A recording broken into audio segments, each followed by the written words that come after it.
You probably sat down today without thinking about it. You will sit down again after this video. You will sit in your car, at your desk, on your couch, and at dinner.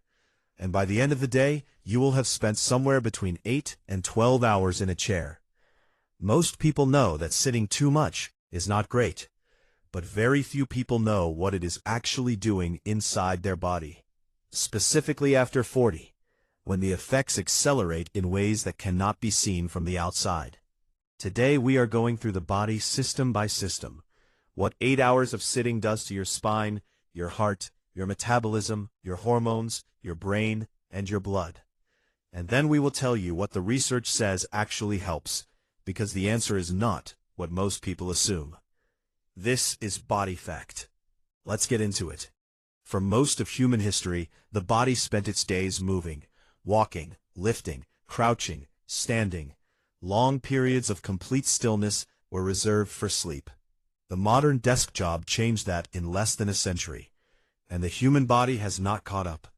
When you sit for extended periods, your body interprets it as a low-demand state and begins shutting down processes it considers non-essential. Circulation slows, muscle activity drops to almost zero, fat burning pauses. Certain enzymes that process blood sugar and fat in the bloodstream become less active. At 25, your body recovers from this relatively quickly. At 40, the recovery is slower, the damage accumulates faster, and the downstream effects touch almost every major system in your body. Here is what is actually happening. What it does to your spine and posture. Your spine has a natural S-shaped curve. It is designed to distribute pressure evenly across your vertebrae and the discs between them. When you sit, especially in a forward-leaning position common at desks, that curve flattens or reverses.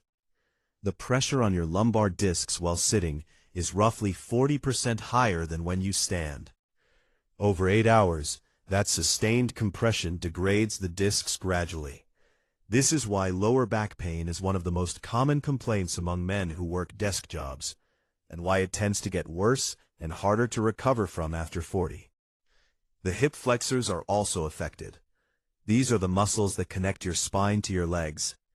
When they are held in a shortened position for hours, they tighten and stay tight. Tight hip flexors pull your pelvis forward, which changes your entire posture, creates lower back tension, and reduces the range of motion you carry into physical activity. At the same time, your glutes, the largest muscles in your body, switch off entirely when you sit. Prolonged sitting essentially teaches them to stop firing on command. Weak glutes are linked to knee pain, hip pain, and lower back instability. None of this is dramatic on day one, but after years of 8-hour days, the structural effect on your body is significant. And after 40, muscle recovery and disc hydration are both slower, which means the damage builds faster than it repairs. What it does to your heart and circulation. Your heart pumps blood around your body, but your leg muscles help bring it back. When you walk or stand, the muscles in your calves and thighs contract with each movement, pushing blood back up toward the heart. This is called the muscle pump. When you sit for hours, the muscle pump stops. Blood pools in the lower legs, circulation slows, and the veins in your legs, which are already working against gravity, come under sustained pressure. This is why prolonged sitting is a known risk factor for deep vein thrombosis, blood clots that form in the legs. It is also why varicose veins are more common in people who sit for long periods, and why your feet and ankles can swell after a long day at a desk. The cardiovascular risk goes deeper than circulation. A major analysis published in the Annals of Internal Medicine, which reviewed data from over 1 million people, found that sitting for more than 8 hours a day was associated with a significantly higher risk of heart disease, independent of whether the person exercised. Read that again. Even people who exercised regularly showed elevated cardiovascular risk if they spent most of the rest of their day sitting. Exercise helps, but it does not fully cancel out 8 straight hours of stillness. After 40, your arteries are naturally less flexible, and your heart is working in a different environment than it was a decade ago.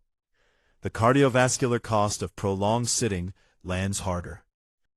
What it does to your metabolism and blood sugar. When your muscles are active, they pull glucose out of your bloodstream and use it for energy. This keeps your blood sugar stable and your insulin working efficiently.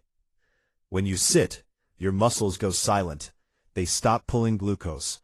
Blood sugar rises. Your pancreas produces more insulin to compensate. Over time, your cells become less responsive to that insulin. This is the beginning of insulin resistance, and it is one of the primary drivers of type 2 diabetes. Research shows that even a single day of prolonged sitting impairs your body's ability to regulate blood sugar. Not weeks of it, one day. After 40, insulin sensitivity is already naturally declining.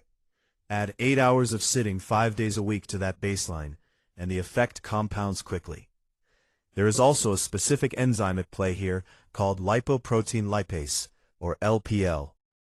LPL is responsible for pulling fat out of the bloodstream and into muscle cells to be burned as fuel. Studies show that LPL activity drops by up to 90% after just 1 hour of sitting.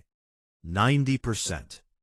So the fat that would have been burned as fuel is now staying in circulation or being stored. This is one of the direct mechanisms behind why sitting promotes fat gain, even in people who are not eating more than usual. What it does to your brain. The brain is a hungry organ. It uses about 20% of your body's total energy and requires consistent blood flow to function well. Movement drives that flow. Sitting restricts it. Studies using brain imaging have shown that prolonged sitting reduces blood flow to the prefrontal cortex, the part of your brain responsible for concentration, decision-making, and emotional regulation. This is why you feel mentally foggy after a long stretch at your desk. It is not just tiredness. Your brain is literally receiving less fuel. There is also a long-term concern. Research published in PLOS ONE found that people who sat more had thinner medial temporal lobes, a brain region critical for memory formation. Thinning in this area is an early marker associated with cognitive decline. After 40, the brain is already in a phase where protecting cognitive function becomes more important. Prolonged daily sitting adds pressure to a system that needs to stay active, to stay sharp. This is not about fear. It is about understanding that your brain health and your physical habits are directly connected, and sitting all day is one of the habits that pulls in the wrong direction. What it does to your hormones. We have covered testosterone and cortisol in previous videos on this channel. But they are relevant here too. Physical movement is one of the signals your body uses to maintain testosterone production. Sedentary behavior sends the opposite signal. Men who sit for most of the day consistently show lower testosterone levels compared to men with more active daily patterns, even when controlling for exercise. At the same time, sitting for long periods in a stressful work environment keeps cortisol elevated. High cortisol suppresses testosterone production and promotes fat storage, particularly in the belly. You now know from our previous video how that cycle runs. The hormonal effect of prolonged sitting is not as dramatic as the cardiovascular or metabolic effects in the short term, but over months and years, it contributes meaningfully to the hormonal environment that makes men over 40 feel slower, heavier, and less like themselves. What actually helps? Here is the part that changes what you do tomorrow. The research is clear on one thing. The solution is not one long workout at the end of the day. That helps, but it does not undo 8 hours of stillness. The solution is breaking up the sitting throughout the day. The 30-minute rule. Studies show that standing up and moving for just 2 minutes every 30 minutes significantly reduces the metabolic and circulatory damage of prolonged sitting. You do not need to do a workout. You need to move. Walk to the other side of the room. Do 10 bodyweight squats. Stand and stretch. 2 minutes every 30 minutes is the minimum effective dose. Set a timer if you have to. Most people who try this are surprised by how rarely they were actually moving before. Walk during calls. If your job involves phone or video calls, make phone calls while walking whenever you can. A 30-minute call becomes a 30-minute walk without any additional time cost. This one habit alone can add 3 to 5 kilometers of movement to your day. Stand after meals. Blood sugar spikes most sharply in the 30 to 60 minutes after eating. Standing or walking lightly after a meal has a measurable effect on post-meal blood sugar and insulin response. 10 minutes of walking after lunch does more for your metabolic health than most supplements. Fix your sitting posture and setup. If you must sit, set up your workspace to reduce the structural damage. Your monitor should be at eye level so your neck is not dropping forward. Your feet should be flat on the floor. Your hips should be at roughly 90 degrees. A lumbar support that maintains your spine's natural curve reduces disc pressure significantly over the course of a day. Resistance training remains non-negotiable. Breaking up sitting during the day reduces the damage. Resistance training 3 times a week addresses the muscle loss, hormone decline, and insulin resistance that sitting accelerates. The two strategies work together. One without the other leaves you only partially protected. Consider a standing desk for part of the day.